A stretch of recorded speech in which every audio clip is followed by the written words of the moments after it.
Bismillahirrahmanirrahim. Allahümme rzuqni şefaatel Hüseyin yevmel vurud ve sabbit li kademe sidkin indeke ma'al Hüseyin ve ashabul Hüseyin.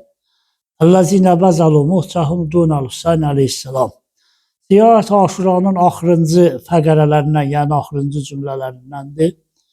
Biz Ziyaret Aşurada İmam Hüseyin'e sədaqətimizi və İmam Hüseyin'i sevənlərin yanında olmağımızı və İmam Hüseynin düşmənlərindən uzaq olmağımızı etiraf edəndən sonra gəlib axırda Allahdan arzulayırıq ki, ilahi bizi qiyamətdə İmam Hüseynin yanında qərar verginən və İmam Hüseynin əshabının yanında qərar ver o şəxslər ki, öz canların Allahın yolunda fəda elədilər. İmam Hüseynin yolunda fəda elədilər.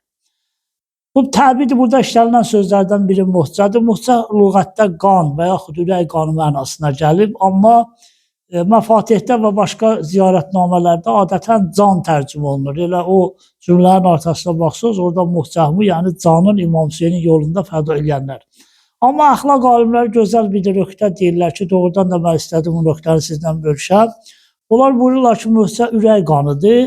Amma niyə bunu önəmə çəkib, yəni bu ürək qanı niyə bu ziyarət Aşurada önəmə çəkiblər? Deyir, çünki insan yaralanında, yəni bədəninin yerindən yaralananda qan axdıqca insanın ürəyi başlayır çox sürətli şəkildə döyünməyə və qanı həmin insanın bədənindən gedən qanın yerini doldurmağa. Yəni ağciyər daha da, ürək daha da güclü qan vurur ki, o bədəndən çıxan qanın yeri dolsun. Və nəticə etibarilə o qədər qan gedir, artıq qan bədəndə qutarır. Amma çünki ürək sənubər forması olduğu üçün onun içərisində azca biraz qan qalır. O azca qan ürəkdən çıxa bilməmək üçün ona ərəblər muhcə deyirlər. Zahirən muhcə ürəkdə qalan qandır.